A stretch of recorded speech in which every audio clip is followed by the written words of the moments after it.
Bonjour à chacun et chacune, que le Seigneur vous bénisse en cette journée et que nous puissions goûter à cette parole de Dieu, même si parfois elle nous paraît difficile, que nous puissions connaître la grâce qu'a vécue Jean. Je lis ceci dans l'Apocalypse, chapitre 10, verset 10. Je pris le petit livre de la main de l'ange et je l'avalai. Dans ma bouche, il fut doux comme du miel. Mais quand je l'eus avalé, mon ventre fut rempli d'amertume. La parole que Jean reçoit n'est pas une parole facile, puisqu'il doit annoncer des prophéties contre les nations, contre des rois. Et dans ces paroles, il y a des paroles difficiles, des paroles dures. Et Jean ne se réjouit pas de ces paroles-là.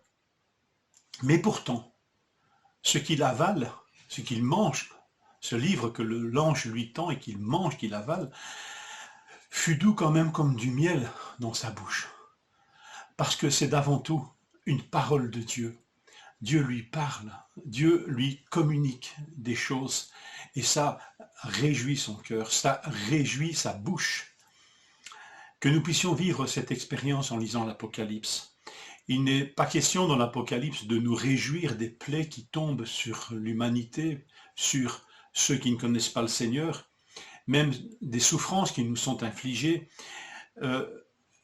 Ça peut produire en nous de l'amertume, des sentiments désagréables, et ce n'est pas un péché. Mais la parole nous est adressée, Dieu nous parle. Et cette expérience de Jean dans l'Apocalypse fut déjà celle d'Ézéchiel, dont finalement Jean s'inspire quelque part, où il est dans la même lignée prophétique. Ézéchiel 3, chapitre 3, la vocation d'Ézéchiel, il a vu le trône de la gloire de Dieu, comme Jean l'a vu au chapitre 4 et 5, et Dieu lui adresse une vocation solennelle de prophète, ce que Dieu fait aussi à Jean ici au chapitre 10, et il va dire à Ézéchiel au chapitre 3, verset 3, « Il me dit, fils de l'homme, nourris ton ventre et remplis tes entrailles de ce rouleau que je te donne. Je le mangeai et il fut dans ma bouche doux comme du miel. » Et en gardant le contexte, vous verrez que les prophéties qu'Ézéchiel doit apporter ne sont pas faciles non plus. Ici encore, elles sont adressées à Juda, aux rescapés de Juda, à ceux qui sont déportés, et Dieu prévient Ézéchiel qu'ils ne vont pas l'écouter. Alors, pourquoi est-ce que ce fut doux comme du miel? Parce que Dieu lui parle, parce que Dieu lui parle. Et cette expérience est encore celle de Jérémie, au chapitre 15, verset 16, et que cette expérience de Jérémie puisse être la nôtre. Jérémie, encore une fois, lui aussi dans des situations compliquées, difficiles, il dit même à Dieu qu'il regrette d'être né parce que finalement il est l'objet de critiques, il est l'objet de malédictions de la part de tout le monde le prend en grippe à cause des paroles que Dieu lui confie. Et pourtant, il va dire ceci, dans ce profond découragement, il va dire « Tes paroles se sont trouvées devant moi et je les ai dévorées.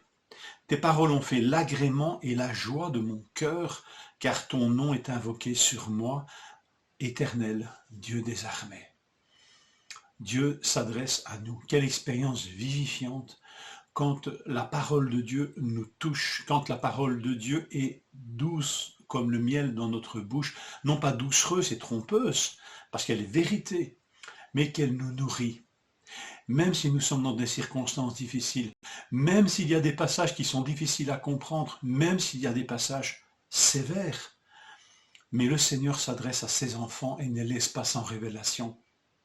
Que nous puissions nous en réjouir, que cette parole que Dieu nous adresse, au travers aussi de ce livre de l'Apocalypse, qu'il puisse être aussi doux comme le miel dans notre bouche, qu'il puisse faire la joie de notre cœur, la réjouissance qui mette notre cœur en fête, car ton nom est invoqué sur moi. Rappelez-vous hier, le sceau du Saint-Esprit, nous lui appartenons et sa parole s'adresse à nous. Réjouissons-nous de cette grâce, redécouvrons-la, ne nous installons pas dans une habitude comme s'il était normal que nous lisions la Bible et que nous la comprenions. Réjouissons-nous de ce que le Seigneur nous parle au travers de sa parole. Je vous souhaite une bonne journée, Et je vous invite déjà pour jeudi à l'étude de 19h30. Si vous avez été touché par ce livre, si Dieu vous a parlé, eh bien, préparons-nous à partager, à nous édifier les uns les autres. Que le Seigneur vous bénisse.